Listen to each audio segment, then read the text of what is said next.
उद्या घटस्थापना आहे की नाही? घट म्हणजे काय? घट म्हणजे घडा मातीचा, त्याला काय म्हणतात? घट म्हणतात त्याला. जे घडवलेलं आहे त्याला घटना. जे घडवलेलं आहे ते घट आहे आणि घडवल्यानंतर जे नाहीसं होतंय ते घटना. मराठी समजते ना तुम्हाला? घट म्हणजे घडवलेलं आणि ते मोडल्यावर काय म्हणतात त्याला? घटना. घटना घडली.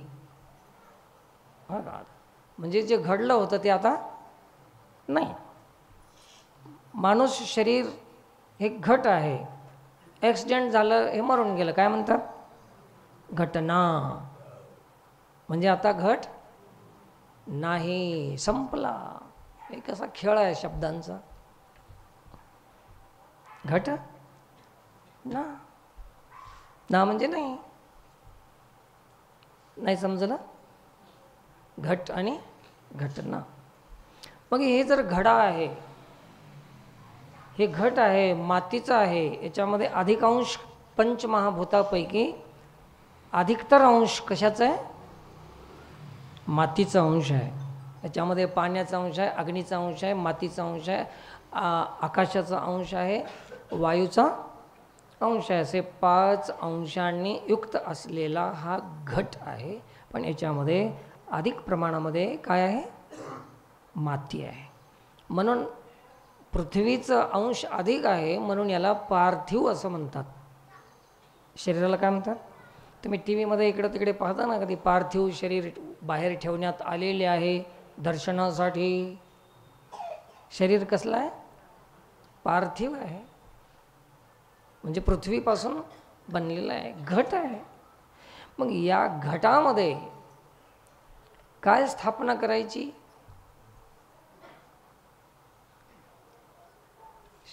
देवाच्या शक्तीची स्थापना. देवाची शक्ती, देवाची शक्ती देवी, देवाची शक्ती देवी. देव म्हणजे शरीर, शक्ती म्हणजे सावली, छाया, असं धरा ना. देव म्हणजे साखर आणि शक्ती देवी म्हणजे गोडी. देवी म्हणजे गोडी. आता तुम्ही काय करा, घरी गेल्यानंतर साखर घेऊ नका, फक्त त्याच्यातली गोडी घ्या काढून. कशी घेणार? साखरेची गोडी साखरेपासून वेगळी करता का? करून दाखवा बरं. तुम्हाला 51 रुपये इनाम. करता येते? खबरदार, तुम्ही देवापासून देवीला वेगळं करू नका. साखरेपासून गोडी वेगळी करता येत नाही. दिव्यापासून प्रभा म्हणजे प्रकाश वेगळं करता येते? फक्त प्रकाश राहू द्या, दिवा इजून टाका, राहते प्रकाश. जसं प्रकाशा दिव्याशिवाय प्रकाश राहत नाही, तसं देवाशिवाय देवी राहत नाही. साखरेशिवाय गोडी राहत नाही, पाण्याशिवाय ओलांश राहत नाही, तसं देवाशिवाय देवी राहू शकत नाही. आता कळाली देवी? काय कळाली? नाही कळत. तर देवो देवी मीच पाही, हाही निश्चय त्याशी नाही, भाव ते ठाई वेगळाला धरी. वेगळं करता येत नाही. वेगळाला धरी. वेगळं आहे का वेगळं आपण धरालो? आपण धरालो वेगळं भाव, पण ते वेगळं नाही. समजलं तर ठीक, नाही समजलं तर ठीक, काय करणार, नशीब आपलं, समजून घेणारच. अशी देवी आहे. तर त्या देवीची शक्ती आपल्यामध्ये आहे. कोणती शक्ती आहे? कुठं आहे? चलन वलन पलायन प्रसारण आकुंचन, हे जे क्रिया आहे तुमची प्रकृतीमध्ये जी क्रिया घडते उठणे, बसणे, बोलणे, हलणे, चालणे, इकडे जाणे, तिकडे येणे, शब्द जोर काढणे, वजन उचलणे, हे सगळं जे शक्ती लागते, काय लागते हे करण्यासाठी? मग हे हातात शक्ती, पायात शक्ती, डोळ्यात शक्ती, कानात शक्ती ऐकण्याची, जिभेत शक्ती बोलण्याची, पोटामध्ये शक्ती आहे जिरवण्याची, हे सगळी शक्तीची स्थापना आहे. हे घटस्थापना आहे. या घटामध्ये शक्तीची स्थापना केलेली आहे. तिला समजून घेण्यासाठी हे तुमचं वरची घटस्थापना आहे. कोण केली तुमच्यामध्ये स्थापना? या घटामध्ये शक्तीची जागी जागी स्थापना केली. या घटामध्ये डोळ्यामध्ये पाहण्याची शक्ती स्थापन केली, कानामध्ये ऐकण्याची शक्ती, चेतना शक्ती आहे, जिभेमध्ये शब्दाची शक्ती आहे, बोलण्याची शक्ती आहे. हे कोण आहे? हे घटस्थापना आहे. तुम्ही तुमच्या घरामध्ये माणसानं निर्मित केलेल्या, माणसानं बांधलेल्या घरामध्ये तुम्ही घटस्थापना करताना पण त्याच्या आधी काळजी किती घेता? सारं धुणं धुवून टाकायचं, घर झाडून काढायचं. काळजी घेता की नाही? किती चांगलं आहे. तर हे तर बहिरंग झालं, पण वास्तविक शक्तीची स्थापना कुठं झालेली आहे? कोण्या घटामध्ये? घट तुम्ही करता ते घरस्थापना आहे. आणि आम्हाला करायचे इथे घरस्थापना की घट? घटस्थापना करायची आहे.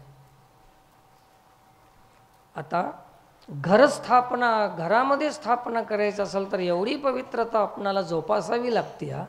घटस्थापना करायची असेल तर याच्यामध्ये किती पवित्रता जोपासली पाहिजे. हे सगळं संतांनी लिहून ठेवले त्यांच्या अभंगामध्ये. कोणता देवारा मांडला, अभंग आहेत की नाही? कोणता चौक आहे, कोणता देवारा आहे, कोणता चांदवा आहे, काय म्हणतात त्याला, वरी काय म्हणतात ते, फुलवरा कोणता आहे, जय जगदंबे पूर्ण कदंबे, देह तुझ अर्पिला तुझ म्या फुलवरा वाहिला. तुम्ही आपले गव्हाच्या पिठाचा वाहता, मोकळे होऊन जाता. नाही, हे घटस्थापना आहे. या घटामध्ये शक्तीची स्थापना आहे.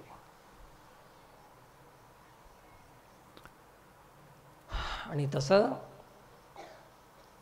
ज्ञानेश्वर महाराजांनी वर्णन केलेलं आहे त्या ठिकाणचं, की ते शक्ती एका ठिकाणी स्थापन केली आणि सर्वत्र ती क्रियान्वित झाली, कामाला लागली.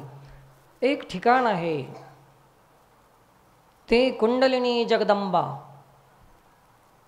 चैतन्य चक्रवर्तीची शोभा, जे विश्वबीजाची या कोंभा सावली केली.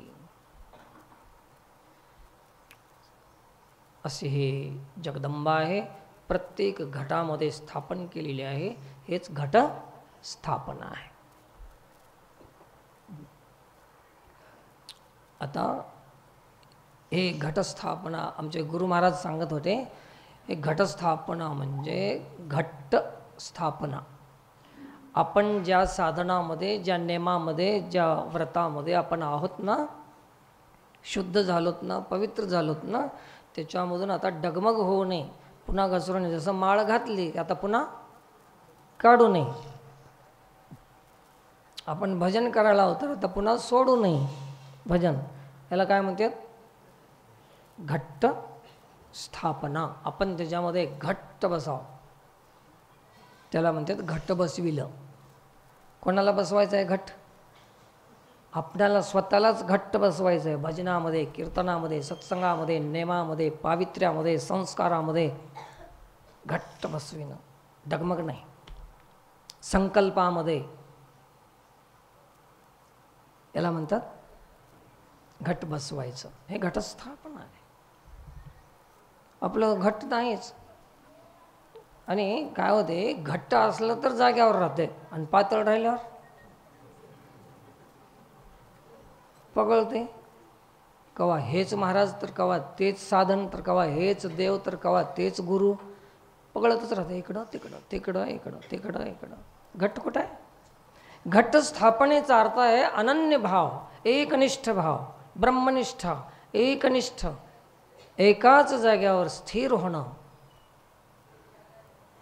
अस्थिरता मिटून जाणे याला म्हणतात घटस्थापना. एकच ठिकाणी स्थिर होणं. आपण कुठं घट्ट आहोत? जे सांगाल तेच पर्वकाळ. आज हे महाराज सांगलं की हेच करत राहायचं, दुसरा येऊन सांगलं की मग तेच करायला सुरू करायचं. मग उद्या दुसरा महाराज येऊन सांगतं की पिवळ्याच साड्या पाहिजे सगळ्याला. झालं सुरू झालं. मग घट कुठं आहे?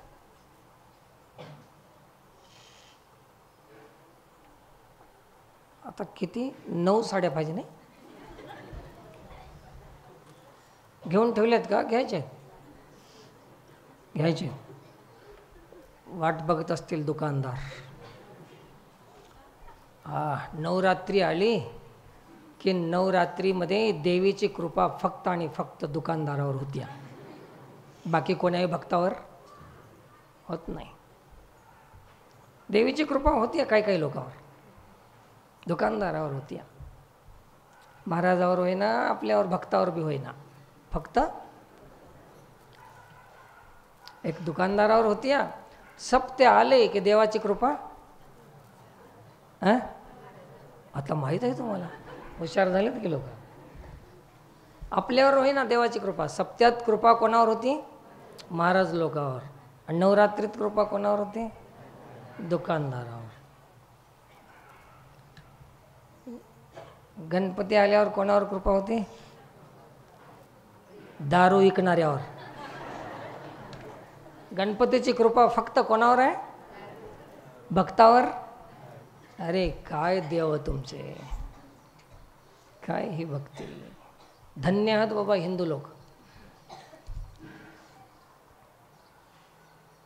घटस्थापना, घट्ट असायचं. अशा पद्धतीनं एक घटस्थापनाचा आपल्या शरीरामध्ये जे काही अवगुण असतील, दुर्गुण असतील, दोष असतील, त्याला धुवून काढणे, शुद्ध करणे. शुचितः, अनपेक्ष शुची, शुचिर्दक्ष. याच्यामध्ये एक शुची शब्द आलेला आहे. अंतर्बाह्य शुद्ध, अंतर्बाह्य निर्मळ. देहे देवाचे देऊळ, आत बाहेर निर्मळ. देहे देवालयम प्रोक्तम, जीवो देव सनातनः. त्यजत अज्ञान निर्माल्यम, सोहम भावेन पूजयेत. एक उपनिषदाचा कुठला तरी एक मंत्र आहे, नक्की माहीत नाही मला कुठला आहे तो. माहीत असेल तर सांगा कोण. देहे देवालयम प्रोक्तम. देह हे देवालय आहे. याच्यामध्ये मूर्ती स्थापना झालेली आहे, शक्तीची स्थापना आहे, चेतना चैतन्याची स्थापना झालेली आहे, आत्मा रामाची स्थापना झालेली आहे, शक्तीची स्थापना आहे. देह देवालयम प्रोक्तम. जीवो देव सनातन.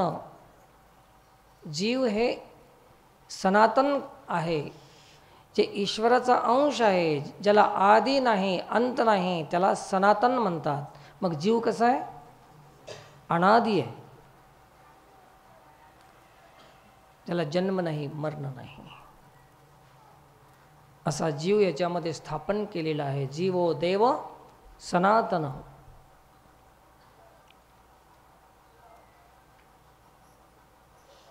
आणि अज्ञान निर्माल्य आहे. देहो देवालयम प्रोक्तम, जीवो देव सनातनः. तर निर्माल्य कशाला म्हणतात?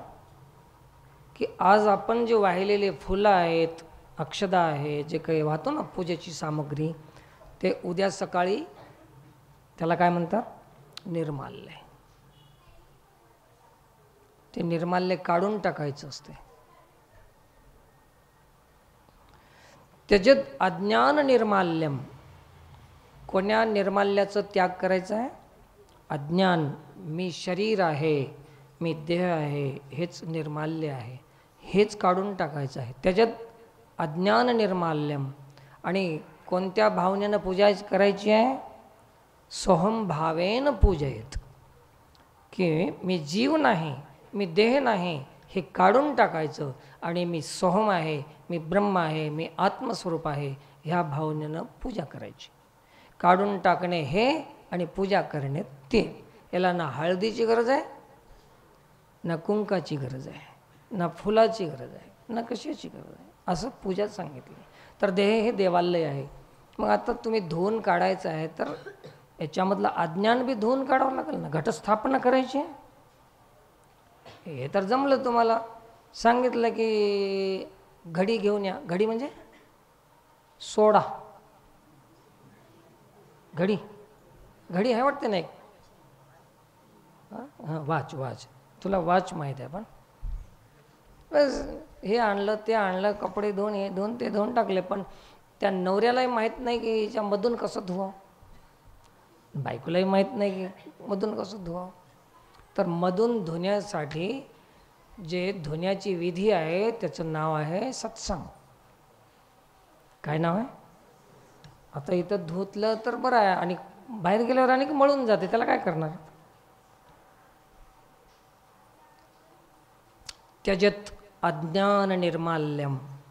अज्ञानरूपी निर्माल्य जे मलिन झालेलं आहे, कालचं आहे, शिळ झालेलं आहे, ते काढून टाकायचं. आणि सोहम भावेन पूजेत. अशी घटस्थापना आपल्याला करायची आहे. म्हणून घटस्थापनेचं थोडंसं स्पर्श केलं. दुसऱ्या रविवारी जर हे दसऱ्याचा राहिला विषय तर बोलूच नाही तर संपला. तर या प्रकारे आपण घटस्थापना करायची. बाकी प्रमाण बघा त्याला, तुमच्या करण्याला शास्त्रात आहे का बघून करा.